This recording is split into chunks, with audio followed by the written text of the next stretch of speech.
18 साल उम्र आपकी हुई और आपने अपनी अम्मी से कहा, अम्मी मैं इल्म दीन हासिल करने के लिए बगदाद शहर जाना चाहता हूँ। बोले ये शहर, बोले इराक मुल्क में इसकी कैपिटल है, राजधानी है, मैं वहाँ जाना चाहता हूँ। वहाँ एक मदरसा है जिसका नाम है जामिया निजामिया, जिसके फाउंडर हैं शेख अबू सईद मखजूमी, जिसके प्रिंसिपल कह दें आप, मोसिस कह दें आप, जिसके हेड है वो। मैं वहाँ पर इल्म हासिल करना चाहता हूँ। 60 साल की उम्र में गौस पाक पैदा हुए थे। कितनी मोहब्बतें अम्मी के दिल में रही होंगी। रोने लगी। आपने फरमाया, मेरे बेटे जा, तू मेरी खिदमत के लिए नहीं पैदा हुआ, तू अपने दादा मदीने वाले के दीन की खिदमत के लिए पैदा हुआ। एक जुमला कहा था, बगदाद में 2 फितने बड़े मशहूर थे, एक नंगापन, एक रावजियत। फिर से बताऊं, जिन लोगों ने सिद्दीक उमर को गालियां दी, इनका बड़ा दबदबा था बगदाद में। और लड़कियां इतना कम लिबास पहन के मुसलमानों की रोड पे चलती थीं, परहेजगार लोग निकाब ओढ़ के चलते थे। आपकी अम्मी को पता था मेरा बेटा बगदाद जा रहा है, उरियानियत की फिजा में रहेगा, राफजियत की फिजा में रहेगा। लेकिन साहिबो, आपकी अम्मी ने क्या कहा, ऐ मेरे बेटे अब्दुल कादिर, एक वसीयत है। बोले क्या? बोले एक मेरे हुक्म पर अमल करना। बोले क्या? बोले ऐ मेरे बेटे अब्दुल कादिर, वादा कर कभी झूठ नहीं बोलेगा। हाथ उठाओ, बताओ क्या कहा था गौस पाक के। आप अपने बच्चों से कहते हैं हम भी, बेटा अंग्रेजी में टॉप कर ले, जोग्राफिया में टॉप कर ले, मैथ में टॉप कर ले, स्पोर्ट्स की मालूमात में टॉप कर ले, पॉलिटिकल में तो अच्छी नॉलेज, कभी एग्जाम होगा तो आगे निकल जाएगा। सूफी सुल्तान में फरमाते हैं, अपने बच्चों से कहो बेटा सच बोलने में भी कभी टॉप कर ले। सच बोलना भी तो एक बहुत बड़ा इनाम है। अल्लाह के रसूल की सबसे बड़ी सिफत थी जो कुफारा ने मक्का की जबान पर आई, आपसे बड़ा सादिक मैंने जमीन पर नहीं देखा। मुसलमान झूठ बोलते हैं। माफी चाहता हूं साहिबो, हमें आपकी जरूरत है, वरना हमें दफन कौन करेगा। हमें आपकी जरूरत है, वरना हमारी कब्र के ऊपर कौन हमारी मगफरत की दुआ करेगा। लेकिन साहिबो आइए सच बोलने का वादा करें इंशाअल्लाह। गौस पाक की अम्मी ने क्या कहा था, ऐ मेरे बेटे अब्दुल कादिर जा, लेकिन हमेशा सच बोलना। फिर जैसे निकले ना, वैसे आपको एक दुआ बताई, कहो तो उसे बता दो। ये दुआ रिकॉर्डिंग हो रही है, याद कर लीजिएगा। खुदा की कसम बड़ी मुबारक दुआ है। हुजूर गौसे आजम ने फरमाया, मेरी माँ की ये दुआ है जो मुझे बताई मेरी माँ ने। न जाने कितने लोगों ने हुजूर गौस पाक की ज़ियारत कर ली है इस दुआ की बरकत से। ये दुआ मुझे बगदाद शरीफ में जिस बुजुर्ग ने बताई थी, अगर दिल कहे तो सुभान अल्लाह कहना, 25,000 लोगों ने उसके हाथों पे इस्लाम कबूल किया है। सुभान अल्लाह। ये दुआ मुझे बगदाद शरीफ में जिस बुजुर्ग ने बताई थी, अगर दिल कहे तो पढ़ लो। गौस पाक फरमाते हैं, विलायत का जितना मेरा प्रमोशन हुआ है वो इसी दुआ की वजह से हुआ है। हाँ, पढ़ोगे इंशाअल्लाह। बड़े बुलंद आवाज से बिस्मिल्लाहिर्रहमानिर्रहीम। ऐसे नहीं लोग हैं ज्यादा, आवाज बुलंद करें। बिस्मिल्लाहिर्रहमानिर्रहीम। अल्लाहुल काफी, कसत्तुल काफी, वजद्तुल काफी, कफानिल काफी, लिकुल्ली काफी, व निअमल काफी, वकानल काफी, वलिल्लाहिल हम्द। ये दुआ आपको अल्लाह की जात पर तवक्कल कर इंशाअल्लाह ऐसा मुबारक पुख्ता अकीदा दिलाएगी कि आप दम खुद हो जाएंगे। समुंदरों के बीच से ये अमल आपको रास्ता दे सकता है इंशाअल्लाह। ऐसी कामिल दुआ है, ये आपका अल्लाह की जात पर भरोसा मजबूत करेगा इंशाअल्लाह। कह दो पढ़ना, हर नमाज के बाद 11 मरतबे पढ़ना, ईमान मजबूत हो जाएगा। हमारा सबसे कमजोर अभी यही फॉल्ट है कि हम अगर किसी आस्ताने पे चले गए तो समझते हैं हमें अल्लाह की भी जरूरत नहीं। माज़ अल्लाह रब्बिल आलमीन। हमें कोई आमिल मिल गया तो हमें किसी की जरूरत नहीं है। समझ रहे हैं आप? हमारे बच्चों को नौकरी मिल गई तो हमें किसी अल्लाह उसके रसूल की जरूरत नहीं। ना ना ना ना ना ना। लाख आपके पास अच्छी गाड़ी हो, पेट्रोल डीजल अच्छा हो, 25-50 हजार रुपए जेब में हो, ड्राइवर अच्छा हो, इंजन अच्छा हो, सब कुछ ठीक हो, और आप बनारस के लिए यूं निकलेंगे, यूं पहुंचेंगे, किसी की जरूरत नहीं। ना ना ना ना ना। अकीदा ये हो, सब कुछ होने के बावजूद अल्लाह चाहेगा तभी बनारस पहुंचेंगे। समझ गए भाई? ये अकीदा गौस पाक सरकार का। आपकी अम्मी ने कहा है, मेरे बेटे जा, सुनिएगा, कुछ आपको हंगामा करना नहीं, मैं तो बात कर रहा हूँ। सरकार गौस पाक की अम्मी ने क्या कहा, ऐ मेरे बेटे अब्दुल कादिर, ये मेरी और तेरी आखिरी मुलाकात है। अल्लाह अकबर। आपकी अम्मी के रोजे पर गया, मैं बहुत रोया था। आपने अपने लाडले को अलग किया भरी जवानी में, आपकी उम्र तो खैर ढल चुकी थी माशाल्लाह, गौस पाक जवानी की उम्र में। आपकी अम्मी ने क्या कहा था, अय मेरे बेटे अब्दुल कादिर, ये मेरी और तेरी आखिरी मुलाकात है, इसके बाद तुझसे मेरी मुलाकात मैदान महशर में होगी। जा मेरे बेटे अब्दुल कादिर, तुझे मैंने अल्लाह के हवाले कर दिया। गौस पाक सरकार रोने लगे, फरमाते जब तक मेरी माँ नजर आ रही थी मैं मुड़ मुड़ के अपनी माँ को देखता था। मुनव्वराना ने शेर कहा था, रोने में ये खतरा है, तालाब नदी हो जाते हैं, हंसना भी आसान नहीं है, लब जख्मी हो जाते हैं। स्टेशन से वापस आकर बूढ़ी माँ ये सोच रही है, पत्ते देहाती रहते हैं, फल शहरी हो जाते हैं। गौस पाक की माँ रोती नहीं, गौस पाक भी अपनी माँ की मोहब्बत में रोते रहे। साहिबो, अगर माँ घर पे हो तो माँ से मोहब्बत किया करो, इंशाअल्लाह। बोले वो अपने हाथ उठाए जिनकी माँ जिंदा है, इन उठाए उठाए माशाअल्लाह, कह दे सुभान अल्लाह, अल्लाह तेरा शुक्र है। बोले माँ से कभी नाराज मत होना इंशाअल्लाह। ठीक है भाई। मेरे एक दोस्त थे, मैं उनके घर पे गया, मैंने कहा ओ आपकी अम्मी कहाँ पे? तो रोने लगे। मैंने कहा रोने की बात क्या है? उनकी अम्मी की उम्र 90 साल की थी, मुझे बड़ी मोहब्बत करती थी। तो मैंने कहा अम्मी की तरह? तो रोने लगे। तो बोले ऐसे भी नहीं पता आपको? मैंने कहा नहीं। बोले अम्मी का इंतकाल हो गया। मैंने कब? तो मुझसे लिपट गए। मैंने कहा क्या बात है? तो बोले रमजान शरीफ में मैं अम्मी के साथ अफ्तारी कर रहा था, मेरे बड़े वाले भाई अम्मी से बड़े नाराज थे। मैंने कहा फिर? बोले अम्मी से बात नहीं करते थे मेरे बड़े वाले भाई। मैंने कहा फिर क्या हुआ? बोले अम्मी ने रमजान में कहा था कि मेरा बेटा मुझसे बात नहीं करता, पता नहीं क्या कसूर है मेरा, क्या बिगाड़ा है मैंने अपनी माँ का, मैंने क्या बिगाड़ा अपने बेटे का, जो बेटा ही मुझसे बात नहीं करता। मेरी माँ बहुत रोती थी। पूरा रमजान निकल गया ना, चांद रात आया तो अम्मी ने कहा कि बेटा कल ईद की नमाज पढ़ने के लिए मस्जिद में आएगा, ईदगाह में आएगा, और मैं भी जाऊंगी ईदगाह, बच्चे खेले मेला देखेंगे और मैं ईदगाह की ईद की मेन दहलीज के करीब बैठ के अपने बेटे का चेहरा देखूंगा। बोले मेरी माँ सुबह लाठी लेकर टुक टुक टुक टुक चली गई ईदगाह, और ईदगाह के करीब में मेन गेट के करीब बैठ गई, मेरा बेटा आएगा। बोले बड़े वाले भाई आए तो माँ को देखा ना, तो घूर के देखा, अंदर चले गए। और जब ईद की नमाज खत्म हुई तो सबसे गले मिलने लगे। मिलना भी चाहिए, शायर ने कहा ईद का दिन है, गले आज तो मिल ले जालिम, रस्म दुनिया भी है, मौका भी है, दस्तूर भी है। वो कहते हैं आसिफ भाई, मेरी माँ बाहर बैठी थी कि अभी अभी मेरा बेटा निकल के आएगा और मुझसे गले मिलेगा, मुझसे जरूर मिलेगा। आज तो ईद का दिन है, दुश्मन भी दुश्मन एक दूसरे को दोस्त बना लेते हैं, सालों बात ना हो, लेकिन ईद के दिन तो ये सवैयां इकट्ठा खाते हैं लोग। बोले मैं इस इंतजार में बैठी हूँ, ऐ मेरे छोटे बेटे आएगा, मेरा बेटा मुझसे जरूर मिलेगा। दरवाजे पे बड़ा बेटा आया तो वहां भी दो लोगों से मिला। माँ करीब में अपना फटा हुआ दुपट्टा फैला के बैठी थी। आजा मेरे बेटे आजा, ये दिल तेरे लिए, इसी सीने पर तुझे मैंने रख के दूध पिलाया, मैंने बड़ी खुशियां अता की हैं, अपना गम बुला के तेरी गम की उम्र को मैंने कम किया है, तेरी खुशियों की जुल्फों को दराज किया। आजा मेरे बेटे आजा। जैसे बड़ा भाई अंदर से निकला ना, माँ के करीब आया तो उसने पैर पटक के जोर से माँ को घूर के देखा।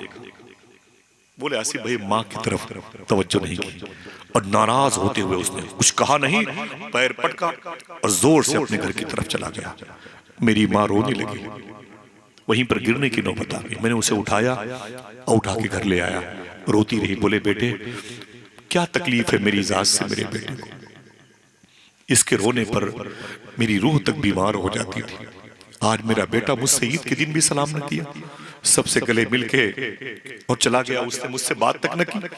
बोले आसिफ भाई माँ बैठी रही रोती रही, आंगन में मैंने सेवैयां ला के दी, इनकार कर दिया, पानी ला के दी, इनकार कर दिया। कहता आसिफ भाई कि अम्मी रोती रही, अम्मी कहती रही मेरा बेटा है, इसे क्या पता कि मैंने इस लोथड़े को कैसा पाला, कितनी मशक्कतों से मैंने इसकी परवरिश नशोनुमा की है। बोले बस अम्मी बैठी रही, सोचती रही, और थोड़ी देर के बाद अम्मी ने दाहिना हाथ अपने सीने पर रखा, कहा हाय मेरे बेटे, हाय मेरे बेटे, तू मुझसे नाराज है। इतना कहा और वही चारपाई पर गिरी और उसकी रूह निकल गई, हमेशा हमेशा के लिए उसका इंतकाल हो गया। बोले खुशी का दिन था आसिफ भाई, गम की रातों में तब्दील हो गया, गम की सूरत में तब्दील हो गया। बड़े भाई को खबर मिली कि माँ का इंतकाल हो गया, तो आके दरवाजे पे खड़ा था।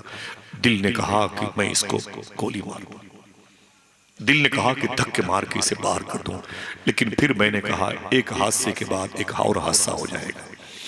मैंने खामोशी अख्तियार की। मैंने कहा वो मैदान महशर का दिन है जहां पर यह फैसला होगा कि जीता कौन और हारा कौन। साहिबो वादा करो इंशाअल्लाह अपनी माँ से मोहब्बत करेंगे इंशाअल्लाह। मैं रात के 2 बजे 3 बजे भी जाऊं वापस, अक्सर मैं अपनी गाड़ी को कब्रिस्तान लेके जाता हूं, अपनी अम्मी के पास, अपने अब्बू के कब्रिस्तान पे सूरह फातिहा पढ़ के नजर करता हूँ।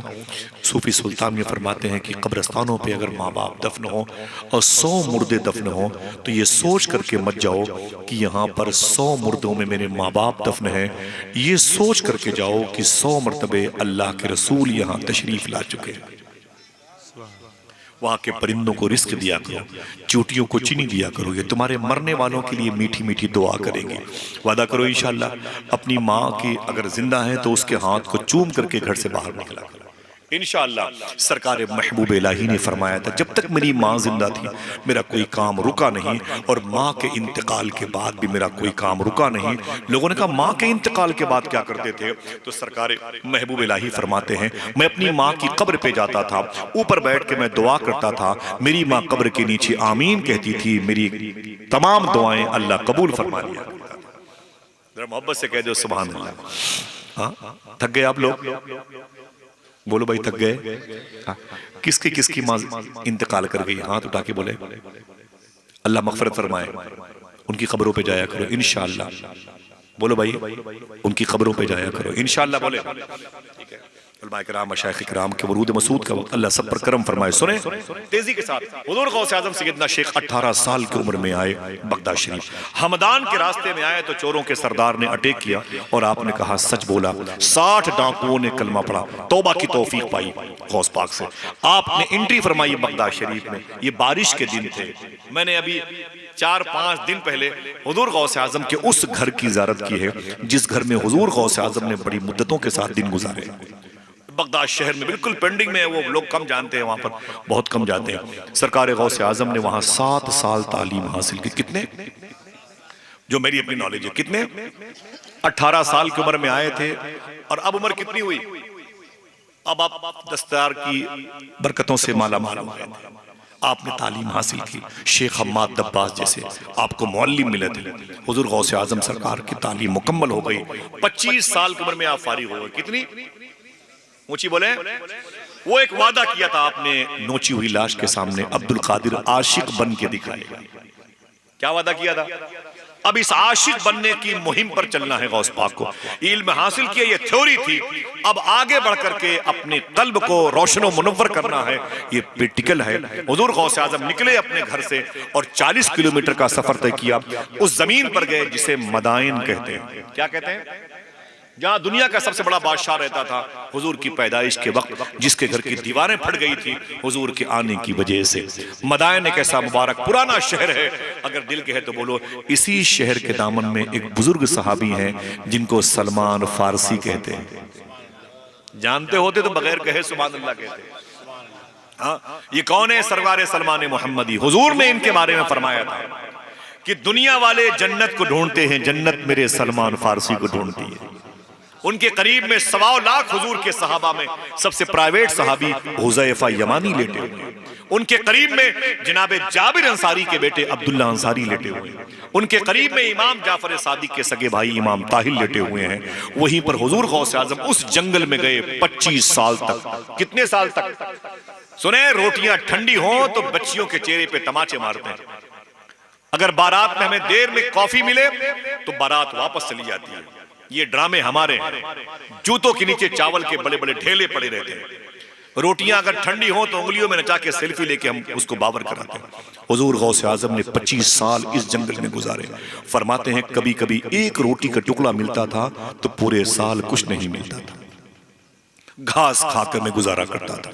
पानी अगर मुझे एक दिन मिल जाता था तो पूरे पूरे साल प्यासा रहता था। मुझे वहां के चोर और डाकू पागल कहते थे। दमे नफ्स का शिकार होता तो लोग मुझे मुर्दों की टीम में डाल देते थे और गुस्साल गुस्ल देने वाला मेरे जिस्म पर पानी डालता। मैं उठ के बैठ जाता तो वो कहता अरे अब्दुल कादिर पागल, तू यहाँ कैसे आ गया? भग यहाँ से।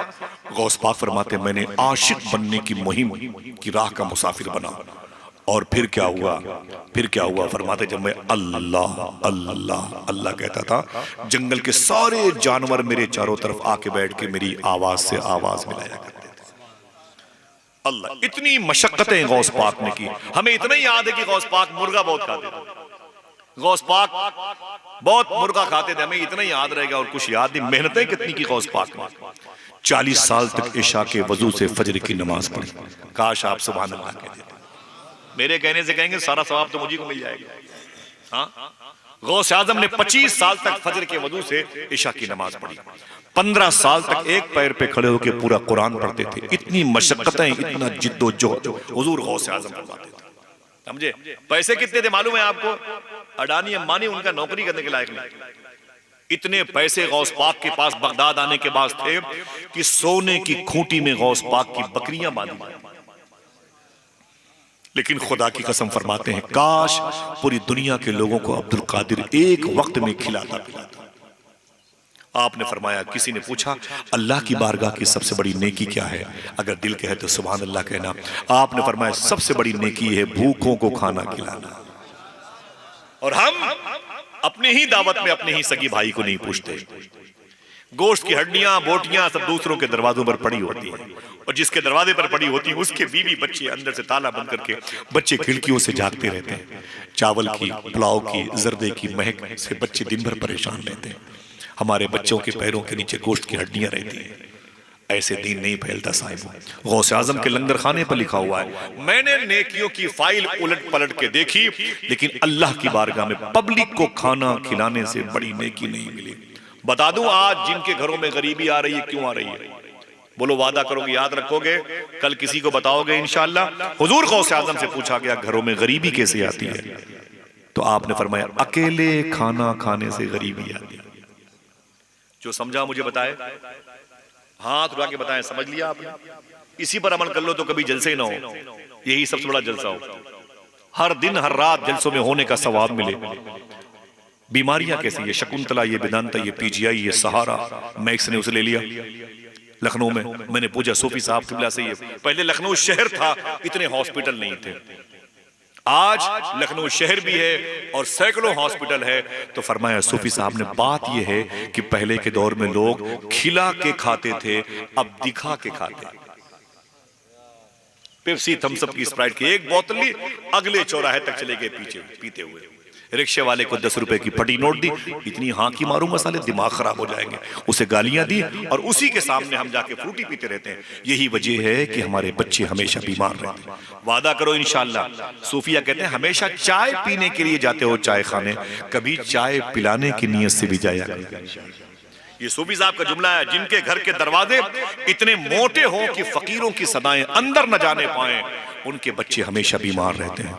जिनके दरवाजों पर कुत्ते भूखे सो जाएं, उनकी तीसरी चौथी नस्लें भूखी मर जाएंगी। एक बात याद रखो, वादा करो इंशाअल्लाह सखी बनेंगे। हुजूर गौस आजम सरकार अभी भूखे प्यासे हैं, 25 साल तक मदाइन के जंगलों में गुजारा। मैंने वहां उस इलाके में मैंने ज़ियारतें की हैं। हुजूर गौस आजम फरमाते मुझसे भूख बर्दाश्त न हुई। मैं एक दिन बहुत टूट गया कि अब शायद मेरी जिंदगी खत्म होने वाली, मेरी पलकें भी उठती नहीं थी। महीनों हो गए थे मुझे कुछ खाए हुए। मैं पैदल चलते चलते पेट पर पत्थर बांध के बगदाद शहर के उस किनारे पर आया जिसे शूनीजिया कहते हैं। शूनीजिया, उसी के करीब में शेख जुनैद बगदादी लेटे हुए। मैंने एक मस्जिद में जाके एंट्री की, अल्लाह का नाम लिया और किनारे पर बैठ गया। फरमाते इस किनारे पर मैं बैठ गया और मैं समझ रहा था आज मेरी जिंदगी खत्म हो जाएगी, भूख से मैं बचूंगा नहीं, मर जाऊंगा। मुझे बताएं पढ़े लिखे लोगों, सबसे खतरनाक मौत किसकी होती है? पिस्टल की, जहर की, सुसाइड करने की, कत्ल से मारने की? सबसे भयानक मौत किसे कहते हैं मालूम है? मैं बताता हूं। सबसे भयानक मौत होती है भूख की। भूख की सबसे भयानक मौत होती है। किस्तों में इंसान मरता है, यहां से लेकर उसके नसें बिल्कुल सिकुड़ती जाती हैं। लेकिन आपको सुनने पर ताज्जुब होगा, 60 नबी काबे शरीफ से लेकर मिना के दरमियान गायबाना तौर पर लेटे हैं, उनकी कब्रें जाहिर नहीं है। 60 नबियों की ये वो नबी हैं जिनकी मौतें भूख की वजह से हुई। हमारे लिए रोटियां गर्म न हो तो हम 5 साल की बच्ची को तमाचे मारते हैं, अपनी बीवी के चेहरे पर प्लेटें तोड़ देते हैं। अल्लाह अकबर, अल्लाह अकबर। कैसे उसूल था इस्लाम का। अल्लाह के रसूल ने जब 3 साल तक शेब अबी तालिब में गुजारा, हुजूर का हुक्का पानी बंद किया गया था, तो हुजूर के गुलाम मालूम है क्या खाते थे?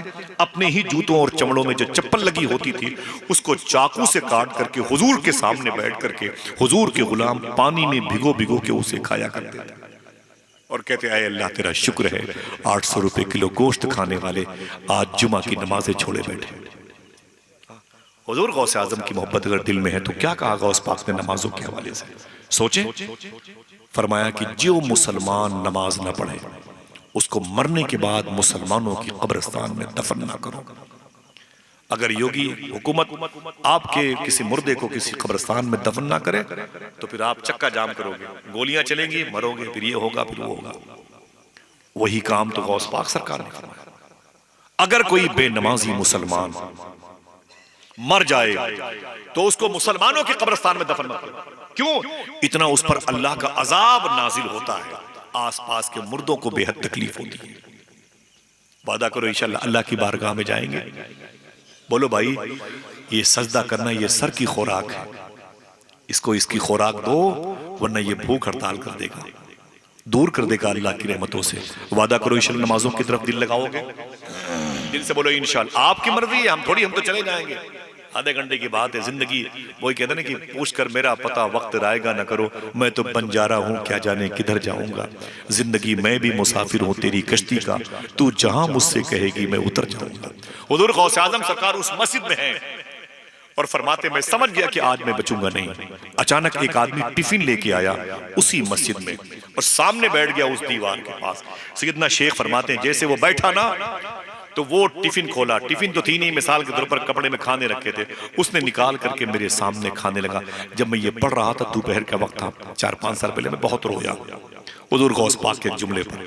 सैयदना शेख फरमाते मुझे इतनी भूख लगी थी कि खाना वो उठा के अपने मुंह में डालता था और भूख की वजह से मुंह मेरा खुल जाया करता था।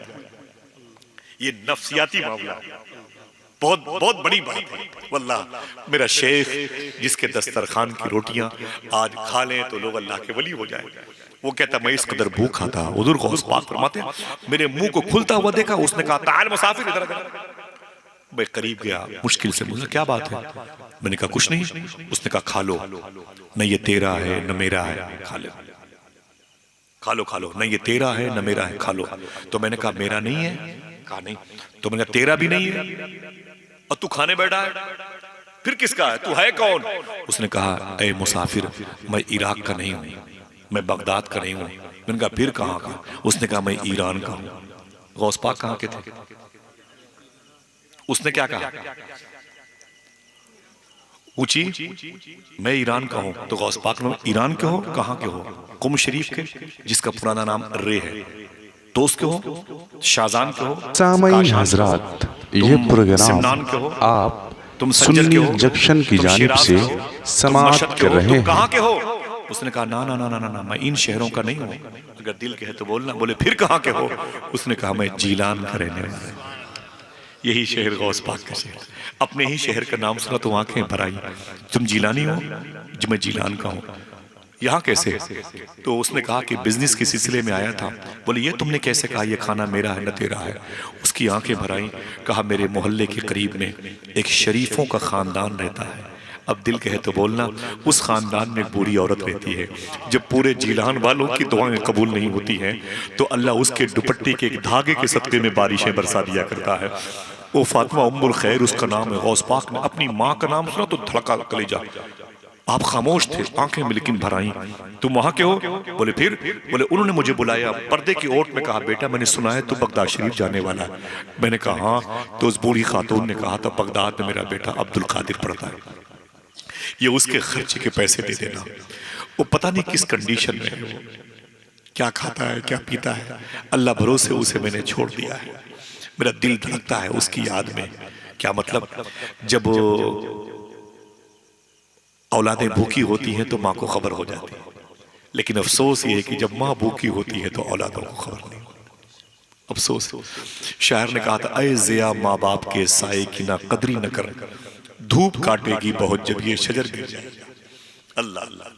गौस पाक फरमाते फिर उसने कहा मुझसे उन्होंने पैसे दिए मुझे, कहा मिसाल के तौर पर ये 500 रुपए ले, बगदाद जाके सौकुल कफ़ा के करीब में शारे सिराज में बाबुल इज़्ज़त मोहल्ले में जामिया निज़ामिया में शेख अबू सईद मखज़ूमी के मदरसे में मेरा बेटा अब्दुल कादिर पढ़ता है। मैं अपना काम किया, मदरसे गया तो वहां सब थे, अब्दुल कादिर नहीं था। मैंने कहा अब्दुल कादिर जिलानी कोई है? लोगों ने कहा वो फारिग होकर चला गया। मैंने कहा कहाँ? बोले वो मदायन के जंगल में होगा। बहुत ढूंढा, वहां नहीं मिला। मैं करबला गया, वहां न मिला। नजफ गया, वहां न मिला। और मैंने बड़े ढूंढे, सब मिले, अब्दुल कादिर न मिला।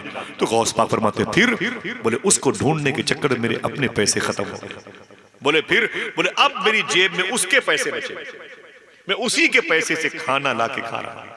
इसीलिए मैंने कहा खा ले, न तेरा है न मेरा है। गौस पाक जब रोए तो उसने कहा रोते क्यों? गौस पाक फरमाते हैं जिस अब्दुल कादिर को तू ढूंढ रहा है वो मैं। इतना सुना तो वो खड़ा हो गया, गौस पाक को उसने खड़ा किया और गौस पाक की पेशानी चूमी। कहा तुम मखदूमा उम्मुल खैर के बेटे हो? कहा हाँ। कहा आयशा जिलानी तुम्हारी फुफू है? कहा हाँ। कहा शेख अब्दुल्ला सुमई तुम्हारे नाना है? कहा हाँ। कहा शेख अब्दुल्ला जिलानी तुम्हारे दादा है? कहा हाँ। कहा शेख यहिया जाहिद जिलानी के पोते हो? कहा हाँ। कहा यहाँ अब्दुल कादिर तुम इस रूप में हो? फरमाया मैंने वादा किया अब्दुल कादिर आशिक बन के दिखाए। बोले मैं तुम्हें कब से ढूंढ रहा हूँ, दरिया रेगिस्तान कब से। अब अब्दुल कादिर इससे पहले तुम मेरे मेहमान थे, मैं तेरा मेजबान था। अब उल्टा हो गया है, तुम मेरे मेजबान हो, मैं तुम्हारा मेहमान। ये खाना आपका, अगर कहोगे तो खाऊंगा, नहीं कहोगे तो नहीं खाऊंगा। गौस पाक ने उसे खाना खिलाया। उसने कहा हुजूर 500 में 400 बचे हैं। तो गौस पाक ने पैसे लिए, उसके किराए खर्चे दिए और फरमाया मेरी माँ को मेरा सलाम बोलना, कहना बेटा तेरा बेटा अब्दुल कादिर अपनी राह की तरफ है, बस दुआ कर मेरी माँ कि अब्दुल कादिर को उसकी मंजिल मिल जाए। सरकार सैयदना शेख फरमाते हैं कि मैंने उस पूरे पैसे को, यानी मिसाल के तौर पर 350 रुपए को ले लिया और सीधे बगदाद की मार्केट में गया। और गया तो मैंने वहां से खाने पीने के सामान, फ्रूट से मेवाजात, ये रोटियां, ये शोरबे सब खरीदे मैंने और ठेले पे रखे, नौकरों चाकरों को बुलाया, सबको पैसे बांटे। मैंने कहा खाओ और पूरे बगदाद के फकीरों को इसे तकसीम कर दो। सारे पैसे जो मुझे मेरी माँ ने खर्चे के लिए दिए थे, मैंने सब पैसे तकसीम कर दिए खाने पीने में। मेरा दोस्त मिल गया, उसने कहा अब्दुल कादिर। मैंने कहा क्या बात है?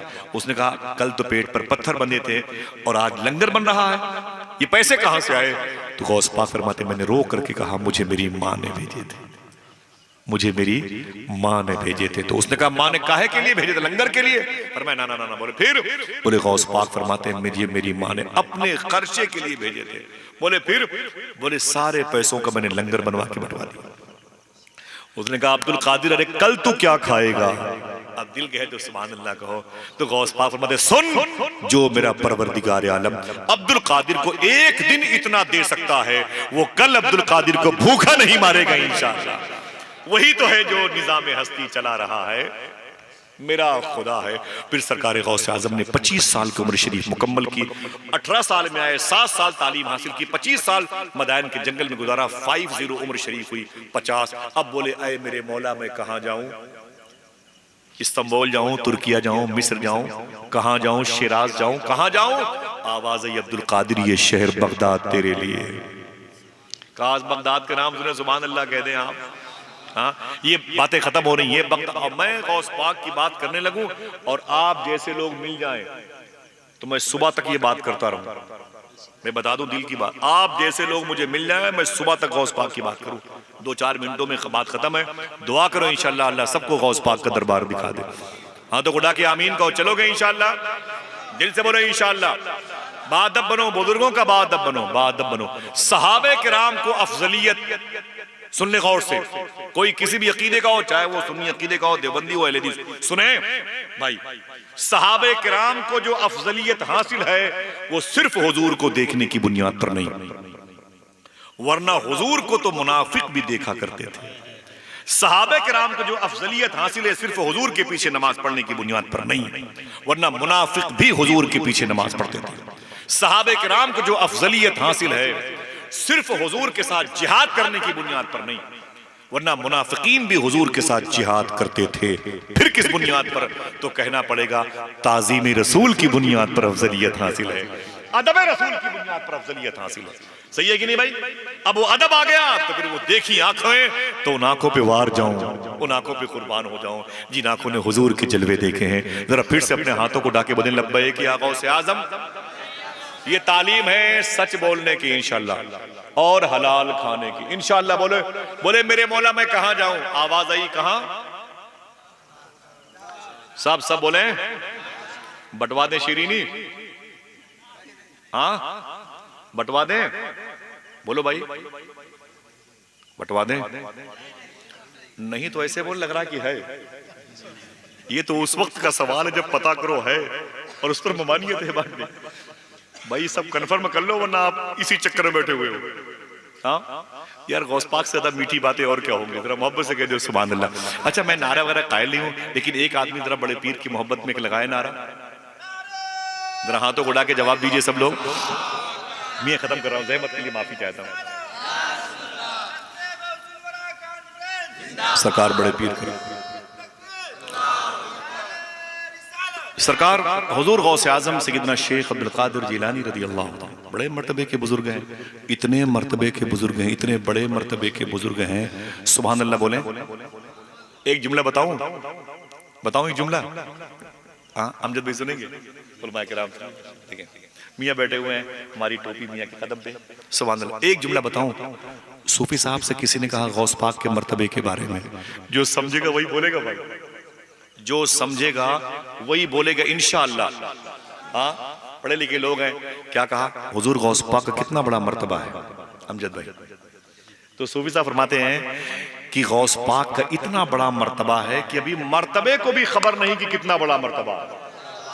अल्लाह अल्लाह, समझ रहे हैं? मर्तबे को भी खबर नहीं कि गौस पाक का कितना बड़ा मर्तबा है। लोग एक मर्तबा कहने लगे, मैंने कहा हुजूर कुछ लोग कहते हैं कि गौस पाक कुछ नहीं देते। भाई एक बात आई है मियां, वो सूफी साहब से कहा किसी ने, आपने मुलाकात की उनसे, किताब उन्हीं की है। अच्छा जो भी हो लोग इसको ले लीजिएगा। वैसे 1 करोड़ रुपए से ऊपर किताबें उन्होंने मुफ्त में छपवा के बंटवाई। न जाने कितने लोगों ने उनकी किताबें पढ़ के हुजूर की ज़ियारतें की।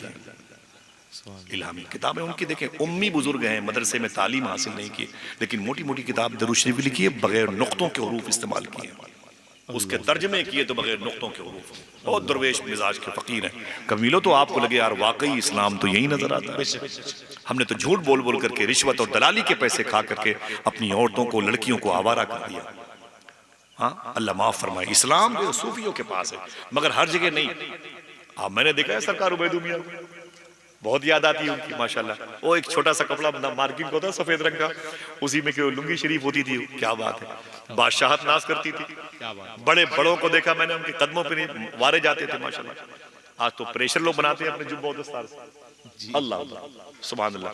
मालूम है कि पूछा गया सूफी साहब कि गौस पाक सरकार के बारे में, कुछ लोग कहते हैं गौस पाक कुछ नहीं देते। क्या कहते हैं कुछ लोग? गौस पाक कुछ नहीं देते। अरे गौस पाक मैंने वो खुदा नहीं है, रसूल नहीं है। अल्लाह के हुक्म से किसी को देंगे तो अल्लाह के हुक्म से, लेंगे तो अल्लाह के हुक्म से, बेइज़्निल्लाह सारा काम होता है। बस ये समझ लीजिए अकीदा। कुछ लोग कहते हैं गौस पाक कुछ नहीं देते, उनके बारे में आप क्या कहते हैं? तो सूफी साहब कहते हैं जो कहता है गौस पाक कुछ नहीं देते तो गौस पाक उसको भी देते हैं। क्या बात है, क्या बात।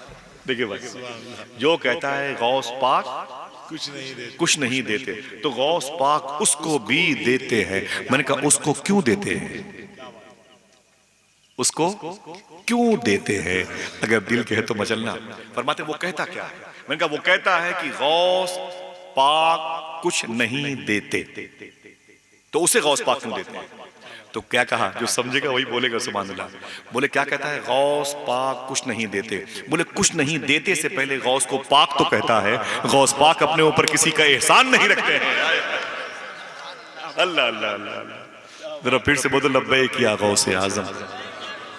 लोग बोले यार ये ना ना ना बात नहीं समझ में आई भाई। 70 जगह गौस पाक को कैसे खबर? गौस पाक ये नहीं जानते, गौस पाक वो नहीं जानते, गौस पाक ये नहीं जानते। अरे वाह। फरमाते हैं सूफी साहब कि तू कहता है गौस पाक ये नहीं जानते, गौस पाक है। तेरे इस ना जानने को भी गौस पाक जानता है। तेरे इस ना जानने को भी गौस पाक जानते हैं। अल्लाह की मर्जी थी, बगदाद शरीफ में ठहर गए। 41 ईयर्स गौस पाक ने बगदाद शरीफ में गुजारा। कितना बोले भाई? 50 साल के हो चुके थे, 41 साल गुजारा। इस 41 साल के दौर में 5000 लोगों ने कलमा पढ़ा। बारी बारी बोलोगे तो अगले हफ्ते नंबर आएगा। बोलो, 5000 लोगों ने इस्लाम कबूल किया।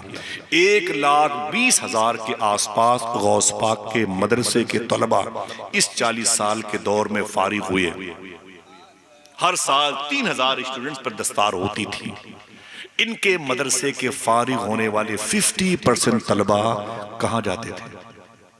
सुल्तान सलाहुद्दीन अय्यूबी की फौज में भर्ती होते थे। इन्हीं बुजुर्गों के कदम की बहारें थीं जो बैतुल मुक़द्दस सुल्तान सलाहुद्दीन अय्यूबी ने फतेह किया था। 50% तलबा गौस पाक के मदरसे के उलमाए किराम थे। और मैं बता दूं आपसे, अगर दिल कहते बोलना, तकरीबन 1.25 लाख से ज्यादा चोरों ने, डाकुओं ने, जानियों ने गौस पाक के मुबारक हाथ पे आके कलमा पढ़ के तौबा की तौफीक पाई और फिर वासिल इल्लाह कहलाए। हफ्ते में 3 तकरीरें गौस पाक फरमाते थे, 2 पब्लिक बेस पर और 1 तकरीर औलिया किराम के बीच में। आपकी एक एक तकरीर में 70-70 हजार का मजमा होता था। देवबंदी, अहले हदीस, सुन्नी सहूल अकीदा लोग जो बैठे हैं, सुनने गौर से। शेख अब्दुल हक मुहद्दिसे देहलवी फरमाते हैं कि हुजूर गौसे आजम की तकरीर सुनने के लिए 70-70 हजार का मजमा होता था। वो शेख अब्दुल हक का नाम लिया, अगर मैं कहता आला हजरत तो ये भड़क जाते। जहां नाम लिया मुहद्दिस आजम का, भड़क गया। जहां नाम लिया मुफ्ती आजम का, मुजाहिदे मिल्लत का, सरकार शहनशाह दावा शरीफ का, भड़क गए। मैं एक ऐसे शख्स का नाम तो जिससे आपके बाप दादा भी मुत्तफिक हैं। वो कहते हैं जब हुजूर गौसे आजम अपनी कुर्सी पे बैठ के तकरीर फरमाते थे, 2.25 किलोमीटर दूर बाबे हलब तक लोग बैठते थे। पीछे बैठने वाला, 2 किलोमीटर के पीछे बैठने वाला, अगर दिल में ये सोचता काश मैं कुछ करीब होता तो अपनी आंखें गौस पाक के तलवे से मस करता। वो सिर्फ सोचता, गौस पाक को खबर हो जाती। और गौस पाक अपनी कुर्सी खिताबत के साथ साथ उसके आस पास मंडलाने लगते थे और वो अपने मकसद में कामयाब हो जाता था। अल्लाह अकबर। 1.25 लाख लोगों को अल्लाह ने तौबा की तौफीक दी। हर महफिल में 400 लोगों को अल्लाह अपना वली बना के उन्हें वापस करता था। ये सैयदना शेख की शान मुबारका थी। और वली तो, अरे मेरे भाई, चोरों को अब्दाल बनाया। कोई शक है? मैं भिवंडी गया था, हमारे दोस्त हैं कारी खुतबुद्दीन साहब, उनके यहाँ कुछ तबरुकात थे, मैं उसकी ज़ियारत करा रहा था। तो मैंने कहा भाई ये वो चादर है मिसाल के तौर पर जो उस बुजुर्ग की मदार शरीफ की है जिसको जो गौस पाक के यहाँ चोरी करने आए थे और अब्दाल बना दिए थे। हमें ताज्जुब करोगे, वही चादर किसी ने गायब कर दी। मैंने कहा यहाँ के लोग भी क्या अब्दाली बनना चाहते हैं? हाँ, अच्छा ये बात तो मशहूर है ना भाई कि गौस पाक ने चोर को, आखिरी जुमले हैं, गौस पाक ने चोर को अब्दाल बनाया। पक्की बात है कि नहीं? बोलो भाई, हिंदुस्तान में ऐसा कोई संविधान है कि जहां किसी चोर को आईजी बनाया जाए? बोलो भाई, अभी पुलिस आ जाएगी। बोले ये लोग मेरे हिंदुस्तान का संविधान खराब करना चाहते हैं। हिंदुस्तान में ऐसा कोई कानून है कि जहां चोर को आईपीएस बनाया जाए? बोलो भाई, नहीं है। फिर कैसे आईपीएस बनेगा? चोर अपनी सजा भुगतेगा, फिर चोरी से बाज आएगा, फिर वो अपने कागजात, अपनी तालीमी लियाकत की डिग्रियां मजबूत करेगा, फिर वो डेवलप करेगा, आगे वो होमगार्ड होगा, फिर वो पुलिस वाला होगा, मिलिट्री होगा, फिर आर्मी होगा, ऐसे बढ़ते बढ़ते एसडीएम बनेगा, डीएम बनेगा, आईएएस, आईपीएस, आईजी, डीआईजी, फिर जाके कहीं बनेगा ऊपर। समझ रहे हैं? और गौस पाक ने क्या किया? चोर को ही अब्दाल किसे कहते हैं? मौला अली से पूछो। मौला अली फरमाते एक वक्त में जमीन पर 40 अब्दाल होते हैं। कितने? 40 होते हैं, जिनमें से 25 मुल्क शाम सीरिया में रहते हैं, 15 पूरी दुनिया पर मुहीत, पूरी दुनिया को घेरते हैं। ये अल्लाह नहीं होते, अल्लाह के रसूल नहीं होते। फरमाते ये अब्दाल होते हैं, ये जब तक दुआ नहीं करते जमीन पर बारिश नहीं होती। अल्लाह नहीं है। एक बात रखें ज़हन पर, बातें खत्म हो रही हैं और मुझे इजाजत दीजिएगा, जहमत के लिए मादरत। फिर किसी मौके पर अल्लाह चाहेगा तो मुलाकात होगी, वरना यही मुलाकात आखिरत में काम आए इंशाअल्लाह। ये तालीमी बात है, सुनिए आप, मेरे लिए भी और आपके लिए भी, मैं भी चाहता हूँ भाइयों के लिए। तो हुजूर गौसे आजम के यहाँ भी एक चोर आ गया चोरी करने के लिए। उसका जो मज़ार शरीफ है ना, वो शारे सिराज में, कभी चलो, नूर भाई उनके यहाँ खिदमत करते हैं, मेरे दोस्त हैं बड़े ख़ास। तो उस वक्त एक बुजुर्ग गौस पाक की बारगाह में आए, उनका नाम था ख्वाजा खिज़्र। क्या नाम था? ख्वाजा खिज़्र। इनका काम क्या है? ये वलियों की पोस्टिंग करते हैं अल्लाह के हुक्म से। गाजीपुर के कुतुब को उठाया, बनारस भेज दिया, वहाँ के औताद को उठाया, लखनऊ भेज दिया, वहाँ के अबरार को उठाया, वो दिल्ली भेज दिया, और वहाँ के मरजूब को उठाया, वो चेन्नई भेज दिया। ऐसे ही वो मुंतखब करते रहते हैं। ख्वाजा खिज़्र उनका नाम है। अल्लाह के हुक्म से आए तो बोले गौस पाक से, एक शहर के अब्दाल का इंतकाल हो गया है, एक अब्दाल का इंतखाब यानी नियुक्त कर दीजिए, किसी के नाम का इंतखाब कर दें, मैं उस अब्दाल को लेके जाऊं, वो शहर खाली है, वो मुल्क खाली है। तो गौस पाक ने क्या कहा? वो देखो मेरे घर किनारे बैठा हुआ है। और वो कौन था? क्या डर रहे हैं भाई? बोले वो किनारे बैठा हुआ है। तो ख्वाजा खिज़्री फौरन गए उसी चोर के पास और क्या कहा? अब्दाल साहब उठिए। क्या कहा? तवज्जो सुनिएगा, ये अंधी नहीं मार रहा हूं। अब्दाल साहब उठिए। तो उस चोर ने क्या कहा? ए ख्वाजा खिज़्र, कैसी बातें कर रहे हो? फिर वहीं से बोले, या शेख अब्दुल कादिर जिलानी, मैं चोर हूं। अब्दाल, अब्दाल बहुत बड़ी पोस्ट होती है, यूट्यूब में जाके देखिएगा। मैं चोर हूं अब्दाल। ऊंची बोले, नहीं हूं, मैं चोर हूं अब्दाल नहीं हूं। मैंने पूछा सूफी सुल्तान में से, एक चोर को गौस पाक ने कैसे अब्दाल बना दिया? उसको सजा मिलनी चाहिए पहले, फिर वो तौबा करे, फिर वो मेहनत करे। कितने बड़े बड़े बुजुर्गों ने कितनी मेहनतें की, और इसको चोरी से अब्दाल, चोरी के मनसब से उठा के अब्दाल बना दिया गया। तो सूफी साहब ने एक जवाब दिया, ये लाजवाब कर देगा आपके जवाब को। हुजूर गौस आज़म ने, वो देखो किनारे बैठा हुआ है। ख्वाजा खिज़्र गए, बोले अब्दाल साहब उठिए। तो उसने गौस पाक को देखा, या शेख, आप तो जानते हो कि मैं चोर हूं, अब्दाल नहीं हूं। देखना कौन कौन सुभान अल्लाह कहता है। गौस पाक ने फरमाया, सुन, तेरे इसी सच बोलने ने तुझे अब्दाल बना दिया है। आय अल्लाह अल्लाह अल्लाह अल्लाह। साहिब, वो ये सच बोलना बड़े कमाल का है। सच बोलते रहो, ज़बानें कट जाएं बोलते रहो, बच्ची यतीम क्यों ना हो जाएं सच बोलते रहो, औरतें बेवा क्यों ना हो जाएं सच बोलते रहो। हुजूर की बड़ी मुबारक सिफत है जो हुजूर के लाडले शेख अब्दुल कादिर के हिस्से में आई। आप फरमाते हैं, तुम दो काम करने की जिम्मेदारी ले लो, अब्दुल कादिर इंशाअल्लाह तुम्हारी बख्शिश की जिम्मेदारी ले लेता है बेइज़्निल्लाह। लोगों ने पूछा, हुजूर वो दो काम क्या है? फरमाया, सच बोलते रहो और हलाल खाते रहो। जरा हाथ उठा के बोले इंशाअल्लाह, बोले इस पर अमल करेंगे। अगर दस्तरखान खराब तो लड़के आवारा, लड़कों के अकीदे आवारा, लड़कियां आवारा, फिर वो उनकी रातें गैरों के साथ भी गुजरेंगी। फिर आप यूट्यूब की दुनिया में बेगैरत लड़कियों का जब सर्च करोगे तो आपका खाना जो खाया है वो बाहर निकल आएगा। एविल और कंपोज और कोक सिरप भी इस्तेमाल करने के बाद नींद नहीं आएगी अगर ईमान है तो। ये लड़कियां उन्हीं की आवारा होती हैं, हम जैसे घरों की जिनके यहाँ हराम आते हराम। वादा करो इंशाल्लाह हलाल खाएंगे, इंशाल्लाह बोले इंशाल्लाह। उन्हीं के बच्चे बदअकीदे होते हैं, बुजुर्गों की शान में तौहीन करते हैं, कुरान के असरार और रमूज का मजाक उड़ाते हैं, सरकार गौस आजम गरीब नवाज की अजमतों का मजाक उड़ाते हैं, जिनके दस्तरखान सही नहीं होते। सूफिया कहते हैं, बच्चे अगर आवारा हो तो किसी आमिल के पास मत जाओ, किसी मुअव्विज़ दुआ तवीज़ करने वाले के पास मत जाओ। बच्चे और बच्चियां आवारा हो तो सबसे पहले दस्तरखान पर गौर करो, कहीं से हराम लुकमा तो नहीं आ रहा। वादा करो इंशाअल्लाह। वकूनु मा सादिकीन, सच्चों के साथ रहो। 900 साल से लेके अब तक, अब से लेके इमाम मेहदी तक जो सच्चों का सरदार है, हाथ उठा के बोले उसे क्या कहते हैं? मैंने शेख अब्दुल कादिर को खुदा नहीं कहा। खुद गौस पाक फरमाते, मैं खुदा नहीं, मैं रसूल नहीं, लेकिन खुदा और रसूल तक पहुंचने का सबसे मजबूत जरिया अगर कोई है तो शेख अब्दुल कादिर जिलानी है। फिर से लगाए नारा, और कोई है? एक नारा खड़े होकर लगाएं, पूरा मजमा दोनों हाथों को उठा के जवाब दे माशाअल्लाह।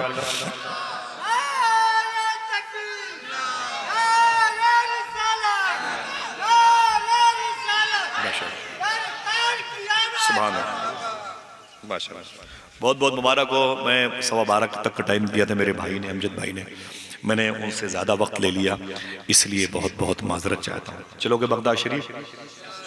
बोलो भाई इंशाअल्लाह। फिर कहोगे यार आसिफ भाई ने जो बातें बताई वो बहुत कम थी, ये तो दरबार उससे भी ज्यादा चमकदार मालूम हो रहा है। इंशाअल्लाह कह दो इंशाअल्लाह।